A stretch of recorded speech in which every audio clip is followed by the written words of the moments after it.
Good morning everyone. तो आज हम लोग स्टार्ट करने जा रहे हैं मैथ्स 2 का लेसन नंबर 2, मैथ्स 1 का लेसन नंबर 2 मैट्रिक्स। मैट्रिक्स का बोर्ड वेटेज है बेटा 6 मार्क्स। मैट्रिक्स का बोर्ड वेटेज है 6 मार्क्स। टोटल इसमें अपने को चार टॉपिक के बारे में पढ़ना है। ध्यान दीजिए सब लोग। ये 12th का मैट्रिक्स जो है वो मैट्राइसिस जो है वो 11th के मैट्रिक्स से टोटली अलग रहने वाला है। इसमें 11th के कुछ कॉन्सेप्ट्स आपको यूज होंगे, जैसे कि मल्टीप्लिकेशन ऑफ मैट्रिक्स और एडिशन सब्ट्रैक्शन, वो तो सबको आता है। खाली मल्टीप्लिकेशन एक बार हम लोग क्विक रिवीजन करेंगे और सारे टाइप्स ऑफ मैट्रिक्स हम लोग देखेंगे। 11th स्टैंडर्ड का सारा टाइप्स ऑफ मैट्रिक्स वो हम लोग करेंगे। फिर 12th स्टैंडर्ड में हम लोग को नया टॉपिक पढ़ना है। नया टॉपिक इन द सेंस क्या है, हम लोग को है ना इसमें टोटल 4 टॉपिक के बारे में पढ़ना है। एक है सबसे पहला, 2 मेन टॉपिक है, इनवर्स ऑफ मैट्रिक्स। किसी भी मैट्रिक्स का इनवर्स क्या होगा।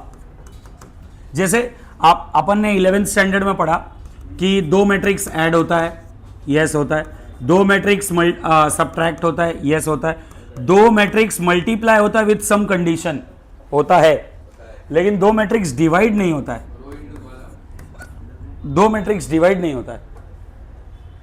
तो डिवीजन के लिए क्या करने का, तो हम लोग कोई भी एक मैट्रिक्स है, सपोज ए और उसको बी से डिवाइड करना है, तो ये ऐसा डिवाइड नहीं करेंगे हम लोग, उसमें इनवर्स को मल्टीप्लाई करेंगे, ए इंटू बी इनवर्स करेंगे, A into B inverse. B inverse एक नया मैट्रिक्स है। अब वो इनवर्स हम लोग को 11th स्टैंडर्ड में वो टॉपिक नहीं था, तो हम लोग मैथमेटिकली ऐसा मैट्रिक्स, 2 मैट्रिक्स नॉर्मली डिवाइड नहीं होता, हम लोग मल्टीप्लाई होता, उसमें बी इनवर्स मल्टीप्लाई करेंगे। ये बी का पावर में कुछ भी नहीं है, मतलब 1 है, तो ये a इंटू बी इनवर्स हो जाएगा और ये फिर उसके बाद ये सॉल्व होना चालू हो जाएगा। तो अभी उसके लिए क्या करना है हम लोग को, इनवर्स निकालने के टोटल 2 मेथड हैं। इनवर्स निकालने के टोटल 2 मेथड। पहला है elementary transformation. Elementary transformation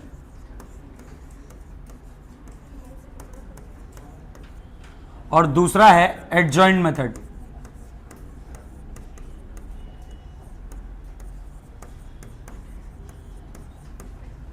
total ये 2 मेथड हैं इनवर्स निकालने के लिए। ये 2 में से एक क्वेश्चन आपके बोर्ड एग्जाम में रहेगा। ये पहला टॉपिक हो गया इनवर्स ऑफ मैट्रिक्स और दूसरा application of matrix. Application of inverse कह लो, क्योंकि इनवर्स के एप्लीकेशन तो बहुत सारे हैं। इनवर्स के एप्लीकेशन हम लोग को पढ़ना है। मैट्रिक्स के एप्लीकेशन बहुत सारे जो हम लोग ने 11th में भी ऑलरेडी किया है, लेकिन एप्लीकेशन ऑफ इनवर्स, इनवर्स को अप्लाई कहां करना है, इनवर्स का यूज क्या करना है, बराबर। तो इसमें हम लोग को 2 मेथड करना है। पहला मेथड ऑफ इन्वर्जन,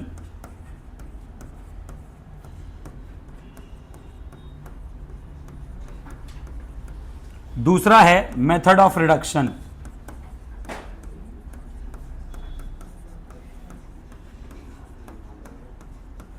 हाँ, टोटल इनवर्स में आपके पास 2 टॉपिक होंगे, एलिमेंट्री ट्रांसफॉर्मेशन और एडजॉइंट मेथड। दूसरा है application of inverse, that is method of inversion and method of reduction. और आपके पूरे सिलेबस में एक अलग क्वेश्चन दिया हुआ है एडजॉइंट को लेके, जिसमें इनवर्स नहीं निकालना है। पूरे सिलेबस में इस साल के बोर्ड एग्जाम में वही आया था। इस साल के बोर्ड एग्जाम में वही क्वेश्चन आया था, ए इंटू एडजॉइंट ऑफ ए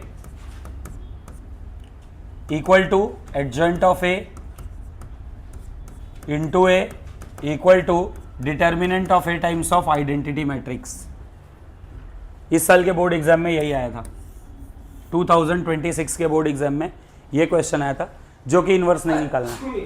मतलब नेक्स्ट ईयर मैं आपको ये एक चीज बोल सकता हूं, 95% चांसेस है आने का एडजॉइंट मेथड। 95% चांसेस है, ऐसा 100% नहीं बोल रहा हूं, लेकिन 95% चांसेस है एडजॉइंट मेथड का क्वेश्चन आएगा। और ये एप्लीकेशन जो है ना, method of reduction, method of inversion, अगर आपको एडजॉइंट आता है तो मेथड ऑफ इन्वर्जन भी आपको आता है। अगर आपको एलिमेंट्री ट्रांसफॉर्मेशन आता है तो मेथड ऑफ रिडक्शन भी आपको आता है। एडजॉइंट मेथड इसमें यूज करना है, एलिमेंट्री ट्रांसफॉर्मेशन रिडक्शन में यूज करना है।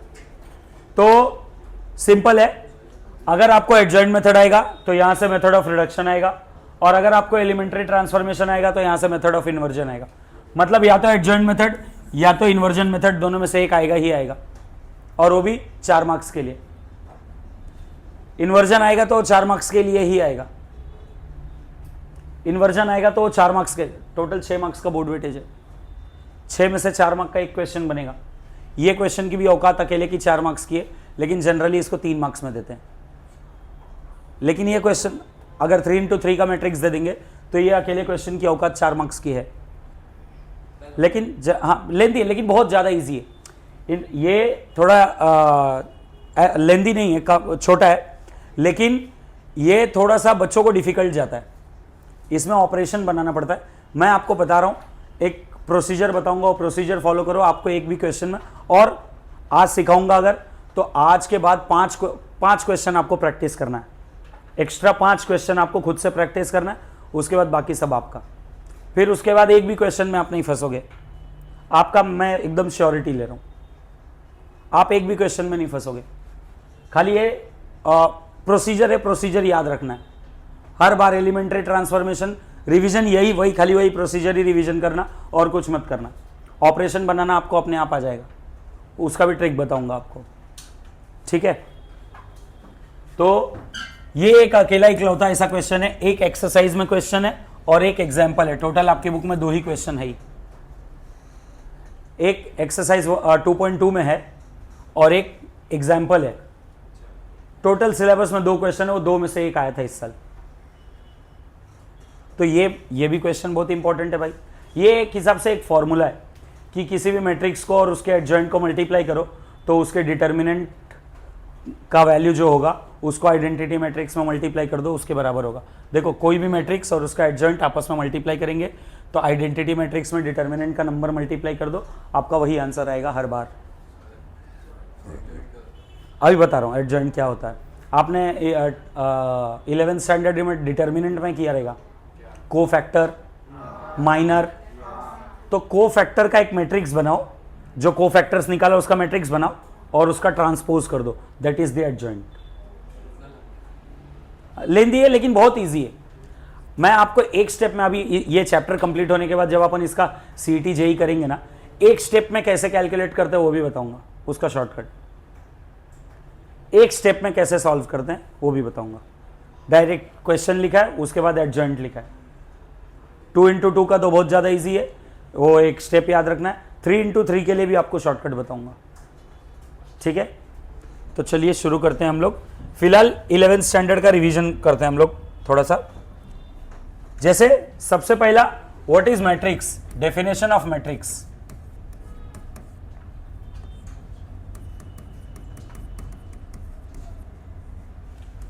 ऑफ मैट्रिक्स, मैट्रिक्स का डेफिनेशन क्या है? डेफिनेशन डिफाइन कैसे होता है?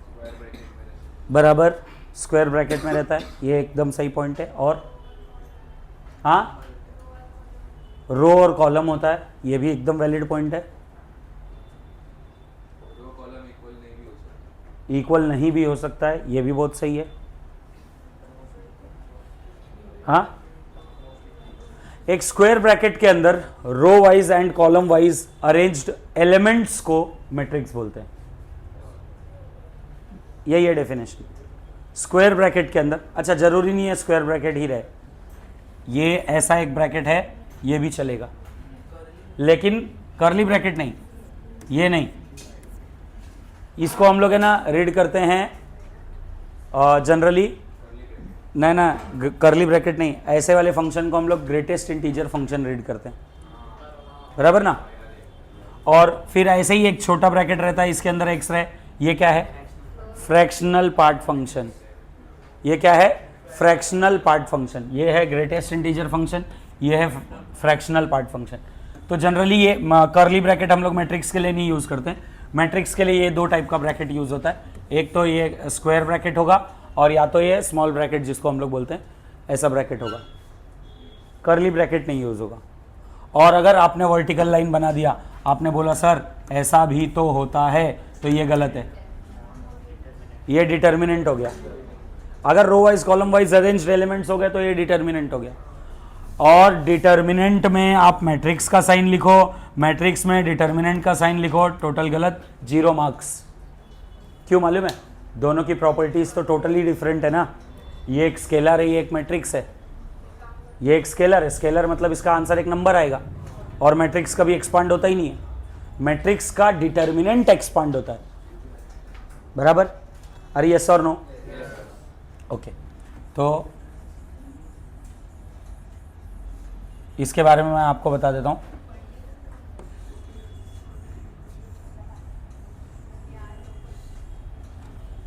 स्क्वायर ब्रैकेट या स्मॉल ब्रैकेट के अंदर row wise and column wise arranged elements को मैट्रिक्स बोलते हैं, बराबर? समझ में आया? यही है डेफिनेशन, और कुछ नहीं, समझने का है खाली आपको। दूसरा दिखता, अरे येड़े इधर नंबर रहेगा, नंबर रहेगा, अल्फाबेट रहेगा, कुछ भी रहेगा। जितने क्रॉस है ना, जितने जगह पे कट है, अभी जैसे बता रहा हूं, ऑर्डर ऑफ मैट्रिक्स,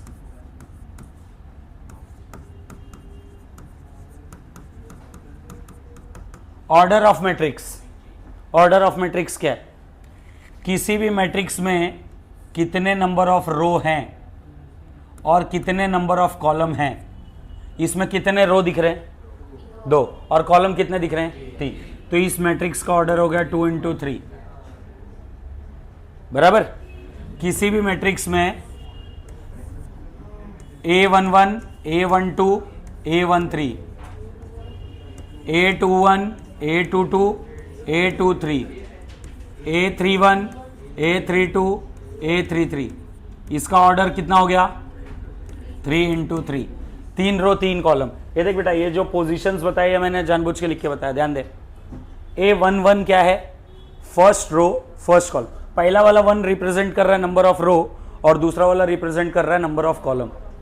तो फर्स्ट रो फर्स्ट कॉलम, पहले रो और पहले कॉलम में जो एलिमेंट है उसका नाम है A11। फिर ये देखो A12 लिखा है, पहला रो है और कॉलम नंबर 2 है, बराबर? पहला रो है और कॉलम नंबर क्या है? 2। तो इसका नाम हो गया first row second column, A12। फिर ये फर्स्ट रो और थर्ड कॉलम, यहां पे देखो ये A21 है, second row first column, A22 second row second column, A23 second row third column. फिर यहां पे देखो ये थर्ड रो में है, थर्ड रो और first column, third row second column, third row third column. ऐसे एलिमेंट्स का नाम पहचानते हैं हम लोग। समझ में आया? ऐसे एलिमेंट्स का नाम पहचानेंगे। क्लियर है सबको? किसी को कोई दिक्कत यहां तक? आगे बढ़ते हैं। ऑर्डर ऑफ मैट्रिक्स के बाद बहुत सारे टाइप्स ऑफ मैट्रिक्स हैं। ये सब आप लोग ने 11th स्टैंडर्ड में पढ़ा है। पहला टाइप ऑफ मैट्रिक्स क्या है, कोई बता सकता है? ना, रो मैट्रिक्स। किसी भी मैट्रिक्स को रो मैट्रिक्स कब बोलते हैं? जीरो कॉलम मतलब एग्जिस्ट ही नहीं करेगा ना रे। रो सिर्फ एक हो, इररिस्पेक्टिव ऑफ देयर कॉलम। रो सिर्फ एक होना चाहिए, कॉलम कितना भी चलेगा। इस मैट्रिक्स में देखो रो एक ही है, 1 2 3 4 5 कॉलम है। रो मैट्रिक्स है। नंबर ऑफ रो कितना होना चाहिए? 1। नंबर ऑफ रो कितना होना चाहिए? किसी भी मैट्रिक्स में नंबर ऑफ रो सिर्फ 1 होगा तो उस मैट्रिक्स को क्या बोलते हैं? दूसरा कॉलम मैट्रिक्स क्या होता है?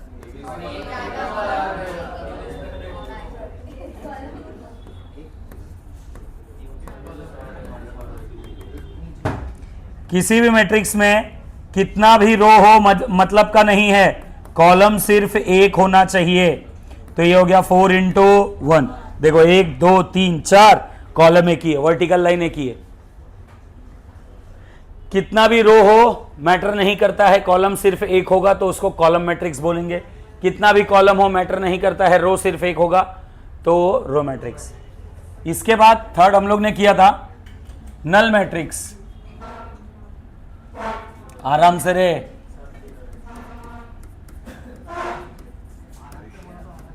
नल मैट्रिक्स और इसी का नाम है जीरो मैट्रिक्स।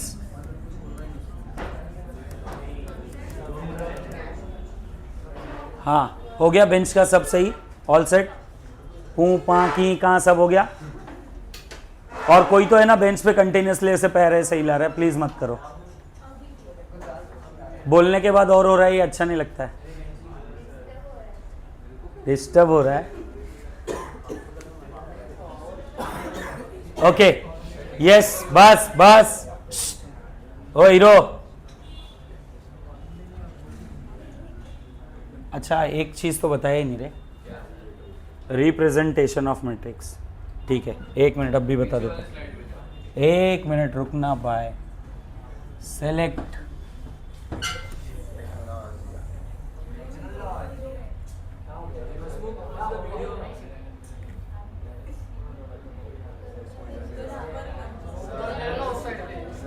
हाँ, ठीक है ना, अच्छा नहीं लग रहा है तुम लोगों को?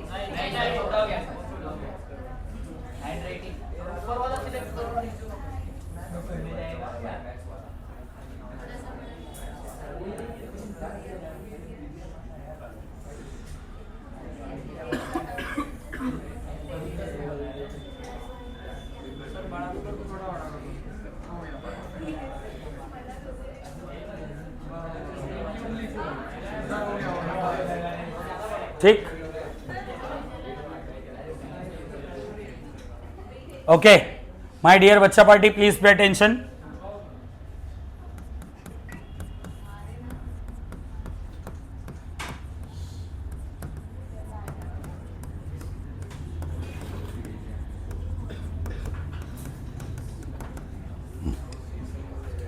रिप्रेजेंटेशन ऑफ मैट्रिक्स, दो मैट्रिक्स को रिप्रेजेंट कैसे करते हैं पहले वो देख लो। दो मैट्रिक्स को रिप्रेजेंट कैसे करते हैं, कोई भी मैट्रिक्स को रिप्रेजेंट कैसे करते हैं। कभी भी किसी भी मैट्रिक्स का नाम हमेशा कैपिटल अल्फाबेट से लिखते हैं, किसी भी मैट्रिक्स का नाम हमेशा हम लोग कैपिटल अल्फाबेट से लिखते हैं।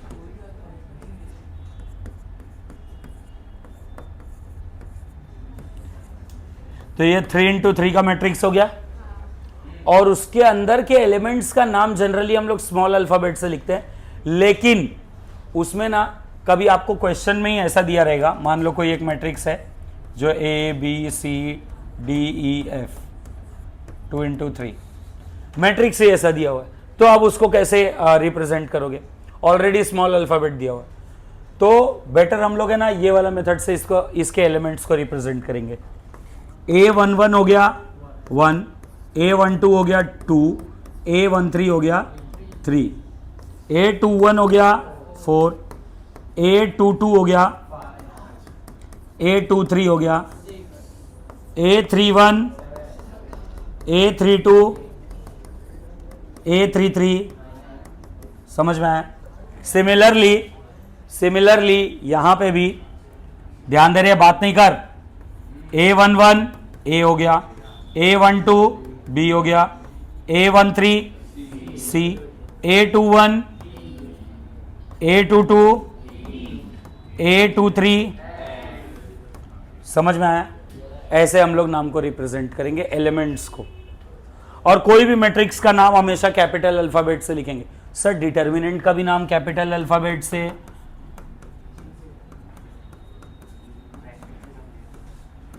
और मैट्रिक्स का भी नाम कैपिटल अल्फाबेट से, सर कंफ्यूजन नहीं होगा? सर अगर हमको ये मैट्रिक्स को डिटर्मिनेंट में चेंज करना है तो क्या करेंगे? जब यहां पे आप डिटर्मिनेंट का साइन लगाओगे, यहां पे अगर आप डिटर्मिनेंट का साइन लगा दोगे तो वो बताएगा कि ए एक मैट्रिक्स था और हम उसका डिटर्मिनेंट निकाल रहे हैं। इसके लिए ध्यान देने का, हाँ ठीक है, हाँ बहुत गंदे हो तुम लोग, बहुत गंदा सोच है तुम्हारा। हाँ देखो, अभी जैसे एक डिटर्मिनेंट है कैपिटल अल्फाबेट से, डिटर्मिनेंट भी हमेशा कैपिटल अल्फाबेट से रिप्रेजेंट करते हैं। सर मैट्रिक्स भी, तो दोनों में क्या फर्क हो गया? अगर मान लो ऐसा लिख के दिया हुआ है तो दोनों में फर्क क्या रह जाएगा? कैपिटल अल्फाबेट, अलग अलग अल्फाबेट ले सकते हो आप, इसको एक्स भी ले सकते थे, लेकिन मान लो कोई एक पर्टिकुलर टर्म आ गया, ऐसा क्वेश्चन आ गया, दो अलग अलग क्वेश्चन आ गए जहां पे एक क्वेश्चन में कैपिटल ए मैट्रिक्स लिया, एक क्वेश्चन में कैपिटल ए डिटर्मिनेंट लिया, तो सर क्या दोनों सही है? यस, दोनों सही है। लेकिन अगर मैट्रिक्स को ही डिटर्मिनेंट में चेंज करना है, मैट्रिक्स को ही डिटर्मिनेंट में चेंज करना है, तो हम लोग इसको डिटर्मिनेंट ऑफ ए लिखेंगे, वो अल्फाबेट को भी डिटर्मिनेंट के अंदर लिखेंगे, फिर ये आ जाएगा डिटर्मिनेंट ऑफ 1 2 3 4 5 6 7 8 9। ठीक है? अरे ठीक है, क्लियर? नहीं समझा क्या कोई है? मतलब जब कभी भी किसी मैट्रिक्स को, सिंपल ये याद रखो, जब कभी भी किसी मैट्रिक्स को डिटर्मिनेंट में चेंज करना है तो उसका जो नाम है उस नाम को भी डिटर्मिनेंट में लिखना है, सिंपल। बराबर? अरे यस और नो?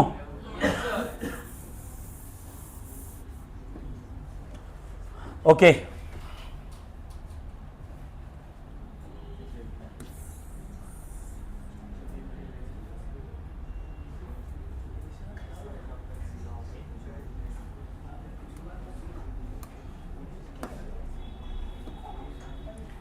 नल मैट्रिक्स और जीरो मैट्रिक्स। तो इसके बाद रो मैट्रिक्स क्या होता है? रो मैट्रिक्स मान लो ये कैपिटल ए हो गया, ये कैपिटल एन हो गया, बराबर। फिर कोई एक मैट्रिक्स है कैपिटल के ले लेते हैं, एक ऐसा मैट्रिक्स जिसके सारे एलिमेंट्स जीरो हैं, 2 × 3 यू। एक ऐसा मैट्रिक्स जिसके सारे एलिमेंट्स जीरो हैं, 0 0 0 0 0 0 0 0 0, 3 × 3। एक ऐसा मैट्रिक्स जिसके सारे एलिमेंट जीरो हैं, उस मैट्रिक्स को जीरो मैट्रिक्स या तो नल मैट्रिक्स बोलेंगे। लेकिन कंडीशन याद रखो, कंडीशन अप्लाई कि सारे के सारे एलिमेंट जीरो होने ही चाहिए, कोई एक भी जीरो नहीं रहा तो वह जीरो मैट्रिक्स नहीं होगा। सर 9 में से 8 तो जीरो है, तो जीरो बोल सकते हैं ना? नहीं, तो भी जीरो नहीं होगा। ठीक है ना? ओके।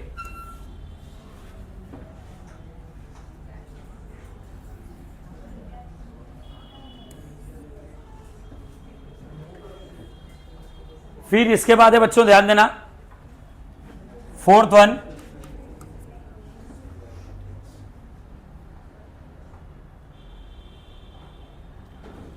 Diagonal matrix.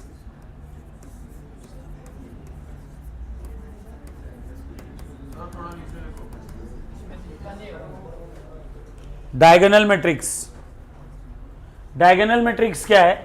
एक ऐसा मैट्रिक्स जिसके सिर्फ डायगोनल में ही एलिमेंट है, बाकी सारे एलिमेंट जीरो हैं।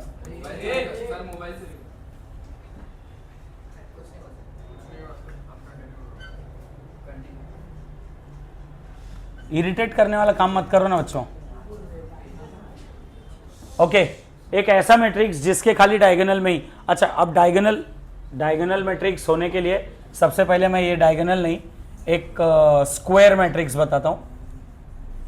स्क्वायर मैट्रिक्स फिफ्थ है, स्क्वायर मैट्रिक्स।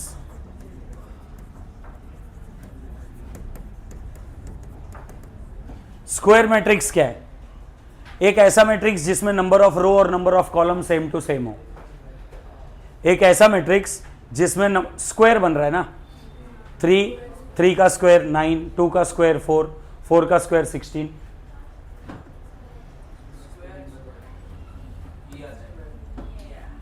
Square matrix. तो जैसे एक मैट्रिक्स हो गया, ये कोई एक एलिमेंट है 2, तो ये हो गया 1 × 1। कोई एक मैट्रिक्स है बी, 1 2 3 4, 2 × 2। कोई एक मैट्रिक्स है C, A B C D E F 1 2 3, 3 × 3। Number of row और नंबर ऑफ कॉलम सेम हो। अब ये ऑर्डर n × n तक जाता है। अपने 12th standard Maharashtra state board के सिलेबस में खाली 3 × 3 तक का है। जेई के सिलेबस में पूरा ये n × n तक का ऑर्डर है। कुछ भी ऑर्डर ले सकते हो, 100 × 100 भी ले सकते हो, कैलकुलेशन करके। सबका प्रोसीजर है, सॉल्व करने का तरीका है। सिक्स्थ,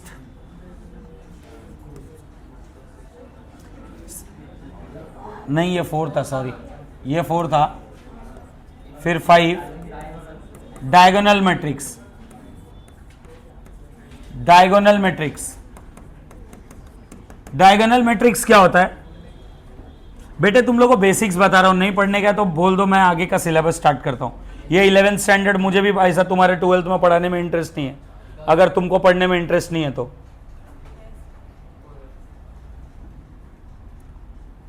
डायगोनल मैट्रिक्स, डायगोनल कोई भी मैट्रिक्स डायगोनल होने के लिए सबसे पहला कंडीशन है कि वो स्क्वायर होना चाहिए। स्क्वायर होने के लिए क्या कंडीशन है? रो और कॉलम सेम होना चाहिए।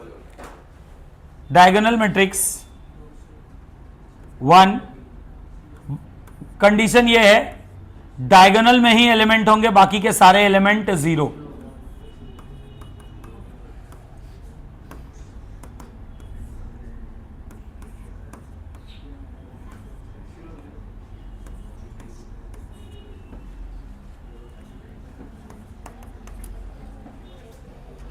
नंबर ऑफ रो और number of column same same रहेंगे और नॉन डायगोनल एलिमेंट्स जो हैं वो 0 रहेंगे। अच्छा, इसमें सर हमारा तो 2 डायगोनल बन रहा है ना, ये वाला भी डायगोनल हम लोग देख सकते हैं? नहीं, मैट्रिक्स में सिर्फ हमारा A11, A22, A33 यही डायगोनल बनेगा।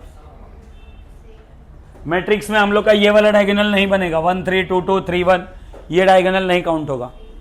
खाली A11, A22, A33, A44, A55 यही डायगोनल काउंट होगा। नंबर ऑफ रो और कॉलम सेम है। ओके, फिर इसके बाद आता है 6th, scalar matrix.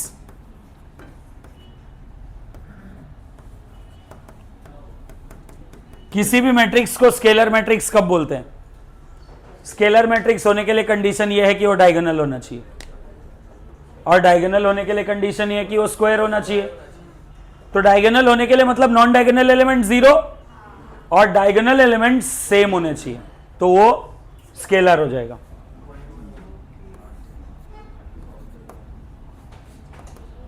-2 0 0 -2,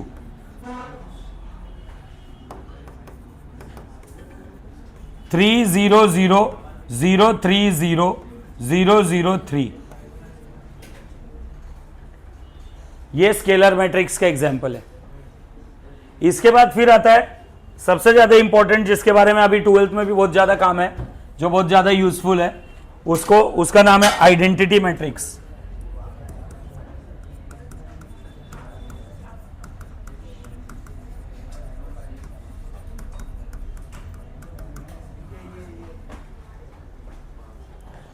identity matrix, identity matrix को जनरली हम लोग आई अल्फाबेट, कैपिटल आई अल्फाबेट से डिनोट करते हैं।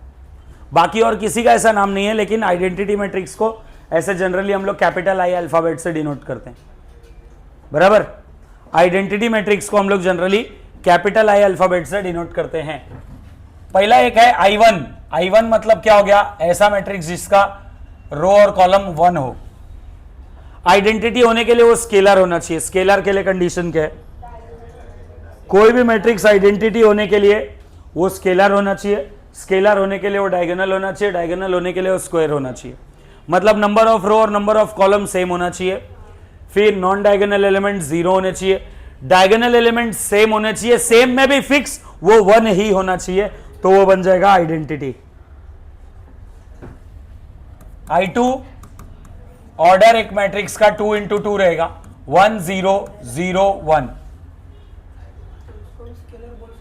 नहीं, अगर वो पर्टिकुलर 1 है, 1 छोड़ के कुछ भी रहेगा, 1 छोड़ के कुछ भी रहा तो वो स्केलर है, लेकिन 1 है तो वो आइडेंटिटी है। क्यों? आइडेंटिटी का एक प्रॉपर्टी है, बताता हूं अभी। आइडेंटिटी की एक प्रॉपर्टी है, पहला तो कोई भी आइडेंटिटी मैट्रिक्स का डिटर्मिनेंट निकालो, कोई भी ऑर्डर वाले आइडेंटिटी मैट्रिक्स का डिटर्मिनेंट निकालो तो आंसर बनाएगा। और दूसरा, इसको किसी भी मैट्रिक्स में मल्टीप्लाई करो, प्री पोस्ट मल्टीप्लाई करो या प्री मल्टीप्लाई करो, इसका आंसर उसी मैट्रिक्स के बराबर आएगा। आइडेंटिटी मैट्रिक्स कहीं पे भी मल्टीप्लाई होगा, वो पोस्ट मल्टीप्लाई हो या प्री मल्टीप्लाई हो। जैसे देखो हर केस में a into B is always not equal to B into A, मतलब कुछ केस में सेम रहता है, इक्वल रहता है, लेकिन सब केस में सेम नहीं रहता है भाई। एग्जाम्पल 11th में तूने 50 क्वेश्चन किया बेटे, नहीं किया तो तेरी गलती। 11th का टेक्स्ट बुक एक बार सॉल्व कर।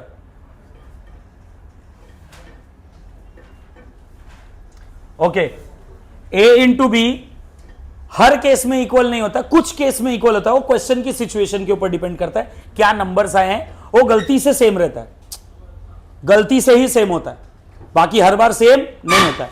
कुछ क्वेश्चंस के लिए ही सेम है, सब क्वेश्चंस के लिए सेम नहीं है। तो हम लोग जनरली ऐसा बोल सकते हैं कि a into B is not equal to B into A. लेकिन आइडेंटिटी का सीन ऐसा है ना, आइडेंटिटी को किधर भी मल्टीप्लाई करो, कैसे भी मल्टीप्लाई करो, किसी में भी मल्टीप्लाई करो, आइडेंटिटी गायब हो जाएगा। a इंटू आई करो, i इंटू ए करो, आंसर a के बराबर ही आएगा। ठीक है ना?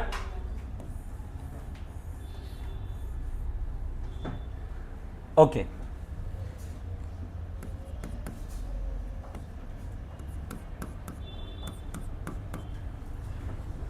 ओके, फिर आइडेंटिटी मैट्रिक्स के बाद आता है डिटर्मिनेंट ऑफ मैट्रिक्स।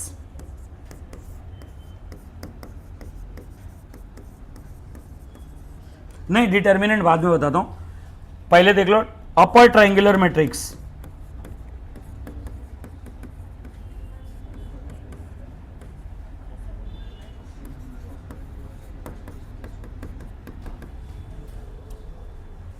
अभी वो मल्टीप्लीकेशन जब बताऊंगा तो a into B, B into A नहीं बताऊंगा। हाँ, अपर ट्रायंगुलर मैट्रिक्स।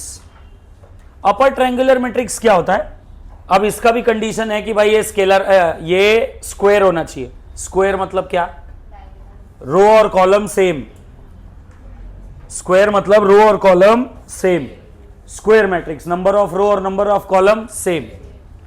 तो स्क्वायर होने का कंडीशन ये तो हो गया। अच्छा, अपर ट्रायंगुलर बोला है ना, तो डायगोनल के नीचे का एलिमेंट 0 होना चाहिए। ये ट्रायंगल में एलिमेंट्स आ गया अपर, और डायगोनल के नीचे का एलिमेंट 0। 3 इंटू 3 कैसा दिखेगा? 1 2 3 4 5 6। ये देखो, ये डायगोनल हो गया, डायगोनल के नीचे के एलिमेंट्स 0। ये अपर ट्रायंगुलर मैट्रिक्स हो गया। मतलब याद रखो, अपर ट्रायंगुलर में डायगोनल के नीचे के एलिमेंट 0। अब लोअर ट्रायंगुलर में क्या होगा? डायगोनल के ऊपर के एलिमेंट 0।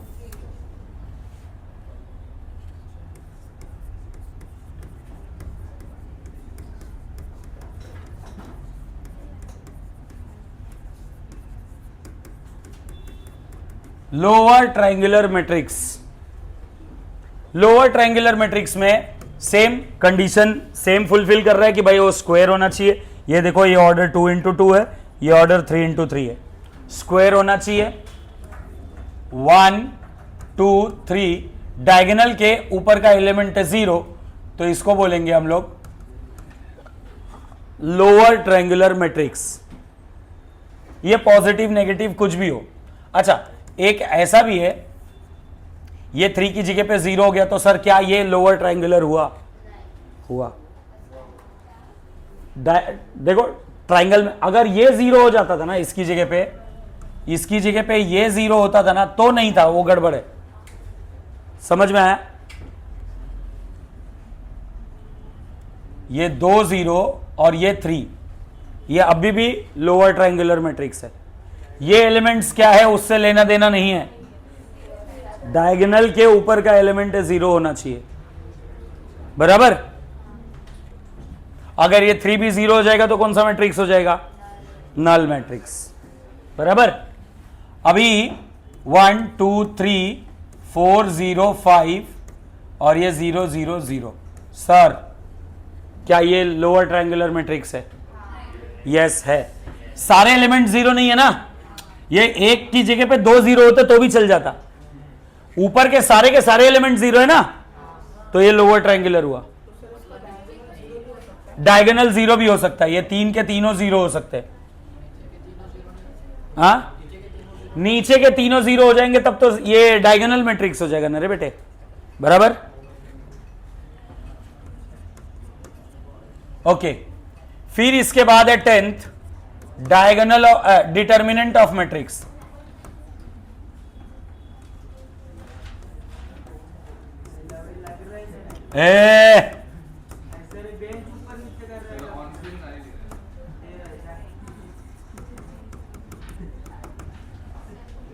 ऊपर नीचे कर रहा है, इधर पीठ पे पूरा छिल रहा है।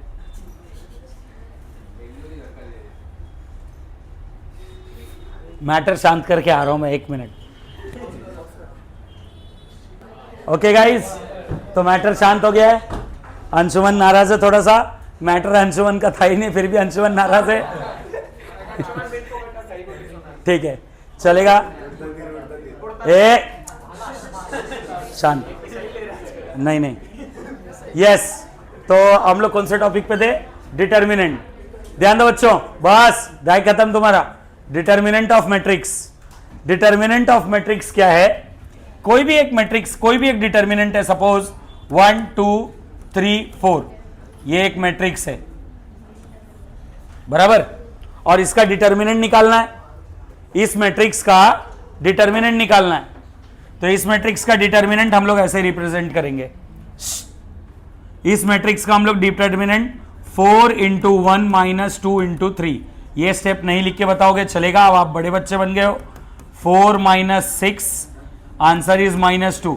ये भी आप नहीं लिख के बताओगे, डायरेक्ट -2 लिखोगे तो भी चलेगा, आपका कोई स्टेप का मार्क्स नहीं कटेगा। बोर्ड में भी डायरेक्ट इसकी ये सब ना लिख के डायरेक्टली ये थर्ड स्टेप -2 लिख दो, पूरा मार्क्स मिलेगा।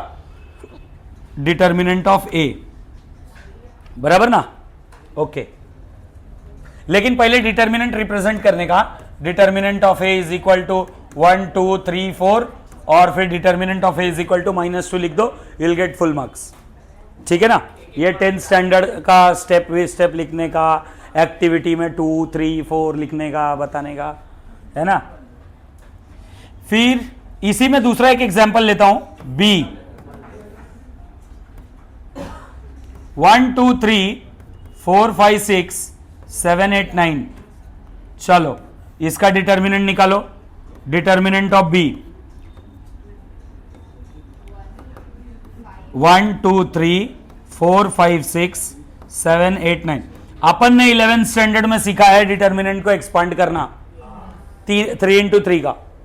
तो पहला वाला एलिमेंट लिखने का और ये कॉलम ये रो डिलीट, 5 9s are 45 माइनस, मतलब एक स्टेप लिख के बता दूं कैसा होता है वो। ये पहला 1 लिखने का, फिर डिटर्मिनेंट आएगा, पहला रो पहला कॉलम डिलीट, 5 6 8 9 5 6 8 9। और डिटर्मिनेंट में हर एक एलिमेंट के पास खुद का साइन होता है, इसके आगे प्लस, इसके आगे माइनस, फिर plus, alternate, plus minus plus minus plus minus plus minus plus, बराबर। तो इसके आगे माइनस आएगा 2 × 2, अब 2 लिखा तो सेकेंड रो और फर्स्ट कॉलम डिलीट, 4 6 7 9 4 6 7 9 प्लस 3 × 4 5 7 8। बेटे 4 × 4 का डिटर्मिनेंट ऐसे ही एक्सपांड करोगे, पहला एलिमेंट लिखोगे वो रो कॉलम डिलीट, 3 × 3 का एक डिटर्मिनेंट, फिर दूसरा एलिमेंट, फिर वो रो और वो कॉलम डिलीट दूसरा। अच्छा, जब कभी भी आप डिटर्मिनेंट एक्सपांड कर रहे हो तो आप फर्स्ट रो के अलोंग, अभी हम लोग ने फर्स्ट रो के अलोंग एक्सपांड किया ना, इसको सेकंड रो के अलोंग भी एक्सपांड कर सकते हैं। मतलब जैसे 4 लिखोगे, ये रो ये कॉलम, ये रो ये कॉलम डिलीट, फिर 2 3 8 9, फिर माइनस नहीं, इसके आगे माइनस साइन आएगा, फिर प्लस, फिर माइनस। अच्छा ध्यान देना, उसका भी आंसर सेम इसी के इतना आएगा। थर्ड रो के अलोंग एक्सपांड करोगे तो भी उसका भी आंसर सेम आएगा। फर्स्ट कॉलम के अलोंग एक्सपांड करो तो भी आंसर सेम आएगा। सेकंड कॉलम, थर्ड कॉलम, हर एक के अलोंग आंसर क्या आएगा? सेम, बराबर। अरे यस और नो? तो ये आ गया 1 × 45 - 42, बराबर, -2 × हाँ क्या 48, thank you. 8 6 are 48 minus 2 into 4 9 are 36 minus 42 plus 3 into, हाँ सुन के बोल, कैलकुलेट करके नहीं, 8 4 आर 32 माइनस 35 बराबर, ये हो गया -3, ये हो गया +12, ये हो गया -9, ये आंसर हो गया 0। आइए स्वागत है आपका।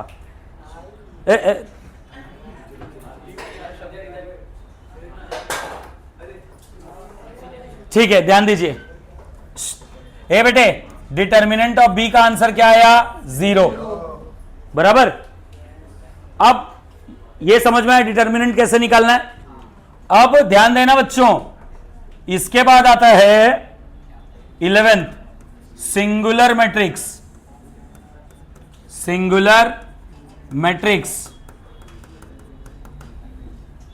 सिंगुलर मैट्रिक्स जब कभी भी किसी भी डिटर्मिनेंट मैट्रिक्स का डिटर्मिनेंट का आंसर 0 आता है उसको सिंगुलर बोलते हैं। आपको पता है मैंने यही 2 एग्जांपल क्यों लिया, एक का आंसर 0 आ रहा है, एक का नहीं आ रहा है, मैंने यही बताने के लिए।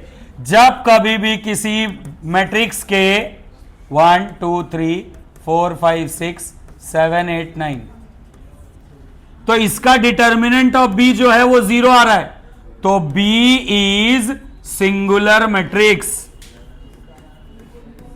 समझ में आया? 12th नॉन सिंगुलर मैट्रिक्स, अरे नॉन सिंगुलर मैट्रिक्स,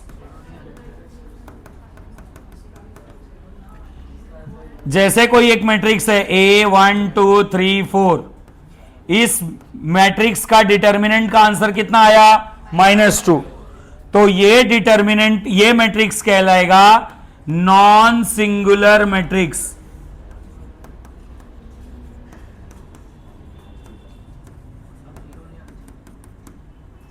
ध्यान देना, जो अभी हम लोग इनवर्स का टॉपिक किए ना, इनवर्स सिर्फ और सिर्फ नॉन सिंगुलर मैट्रिक्स का ही एग्जिस्ट करता है, सिंगुलर मैट्रिक्स का इनवर्स एग्जिस्ट ही नहीं करता है। सिंगुलर मैट्रिक्स का सिंगुलर मैट्रिक्स का इनवर्स एग्जिस्ट नहीं करता है, बराबर। 3 टाइप है और बताता हूं, फिर आप लोग कॉपी करो। फिर number 13 transpose of matrix. Transpose of matrix, sorry, ए यार क्या हो रहा है, तुम लोग कितने गंदे लोग हैं। ट्रांसपोज ऑफ मैट्रिक्स, ध्यान दीजिए, ध्यान दो हीरा बेटे, ध्यान दो। ट्रांसपोज ऑफ मैट्रिक्स, तो ट्रांसपोज क्या होता है? कोई एक मैट्रिक्स है, सपोज 1 2 3 4, इस मैट्रिक्स में 2 रो 2 कॉलम है, तो इसका ट्रांसपोज क्या होगा? उसमें भी 2 रो 2 कॉलम होंगे, row will become column and column will become row, 1 2 3 4 बराबर। ट्रांसपोज को बहुत सारे जगह पे डैश साइन से भी लिखते हैं। कोई एक मैट्रिक्स है B 1 2 3 4 5 6, इसका ऑर्डर कितना है? 2 × 3, 2 रो 3 कॉलम, तो जो ट्रांसपोज आएगा वो उसका ऑर्डर क्या होगा? 3 × 2 होगा, 3 रो 2 कॉलम बराबर। 1 2 नहीं गलत, 1 2 3 4 5 6 बराबर। समझे? किसी को कोई दिक्कत? समझ में आ रहा है? समझ में आ रहा है? ट्रांसपोज ऑफ मैट्रिक्स क्या होता है बताओ राघव?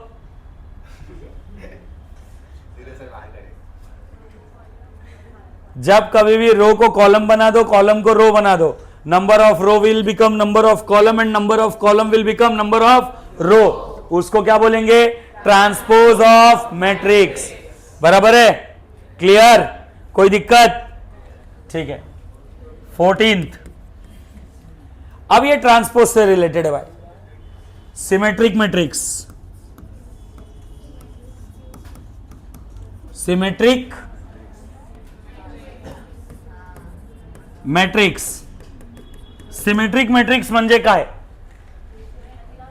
सिमेट्रिक जब कभी भी, प्रॉपर डेफिनेशन के हिसाब से, जब कभी भी किसी भी मैट्रिक्स का ट्रांसपोज उस मैट्रिक्स के बराबर हो तो उस मैट्रिक्स को सिमेट्रिक मैट्रिक्स बोलते हैं.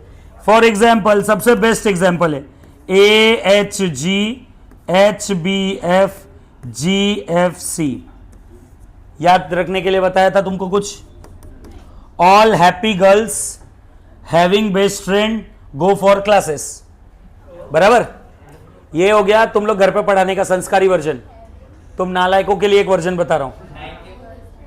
All hot girls having boyfriend go for cinema. तुम कैसा नालायक वर्जन, कैसा आवाज आया, कैसा आवाज आया, है ना.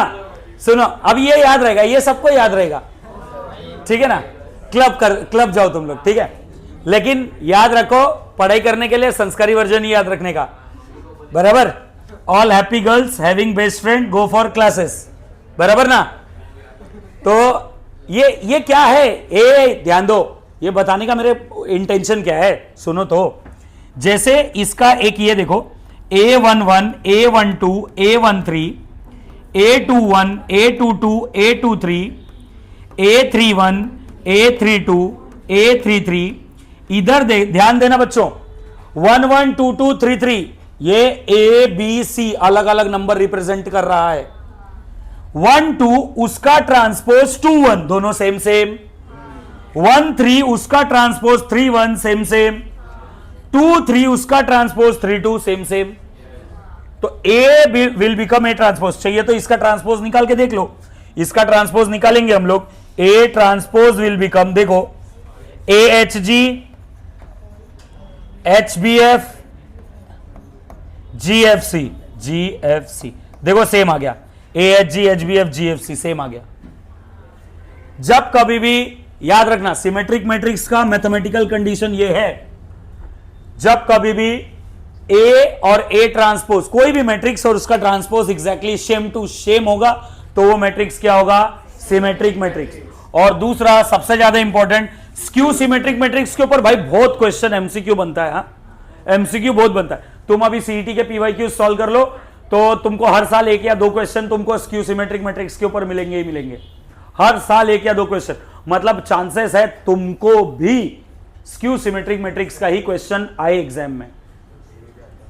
हाँ, जेई में मतलब कॉन्सेप्ट यूज होता है, हर क्वेश्चन जेई में इसमें नहीं, लेकिन सीईटी में बहुत सारे क्वेश्चंस में स्क्यू सिमेट्रिक मैट्रिक्स का कुछ ना कुछ यूज करते हैं कॉन्सेप्ट, या तो डायरेक्ट उसके ऊपर ही क्वेश्चन दे देंगे. ठीक है ना. 15th skew symmetric matrix.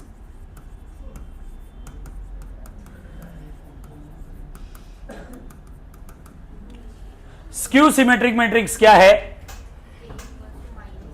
Yes, very good. Mathematical condition A is equal to -A transpose. जब कभी भी किसी मैट्रिक्स का और उसके ट्रांसपोज में सिर्फ साइन का फर्क हो, किसी मैट्रिक्स और उसके ट्रांसपोज में सिर्फ साइन का फर्क हो, तो उस मैट्रिक्स को बोलते हैं स्क्यू सिमेट्रिक मैट्रिक्स. अच्छा, स्क्यू सिमेट्रिक मैट्रिक्स में ना एक कंडीशन याद रखने का बेटा, जो डायगोनल एलिमेंट है वो हमेशा 0 होता है, और non diagonal element number same होगा, साइन अपोजिट होगा. Non diagonal element number same होगा, साइन अपोजिट होगा. जैसे ऐसा वाला एग्जांपल बताऊं तो एक मैट्रिक्स बी ले लिया मैंने, 0 HG -H 0 -F -G F 0.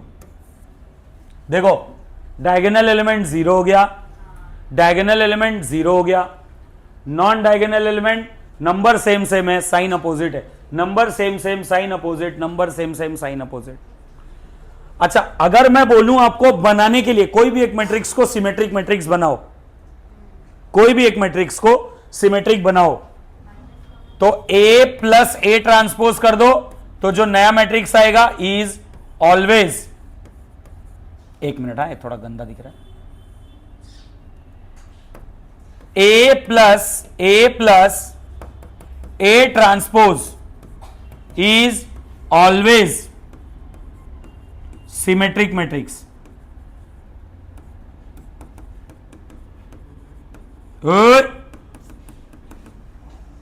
भाग भाग डीके बोस भाग भाग डीके बोस, ऐसा सब नहीं बोलने का भाई क्लास में।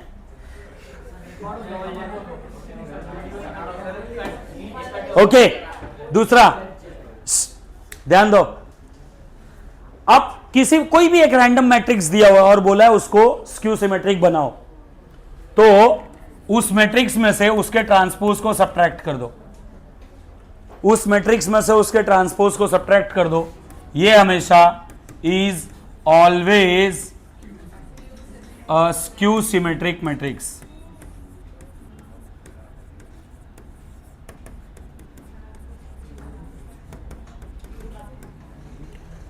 बराबर? अरे यस और नो? तो ये 15 टाइप हो गए, एडिशन, सब्ट्रैक्शन, मल्टीप्लीकेशन, और फिर उसके बाद हम लोग करेंगे इनवर्स, दैट इज डिवीजन। बराबर? तो ये सब 11th का पार्ट था। अभी एडिशन, सब्ट्रैक्शन, मल्टीप्लीकेशन बताऊंगा, वो भी 11th का पार्ट होगा, और फिर हम लोग डिवीजन करेंगे, that is the inverse of matrix. समझे? उसके लिए कुछ बेसिक्स करना है, तो वो बेसिक्स हमारा first exercise itself, a basic first exercise he basics है हमारा। तो पहले ये छाप लो आप लोग, जो लोग ऑनलाइन देख रहे हैं वो लोग पहले स्क्रीनशॉट ले लो वीडियो पॉज कर करके, और फिर छापने का। पहला स्क्रीनशॉट, दूसरा स्क्रीनशॉट, और ये तीसरा। अभी छापो, चलो छापो।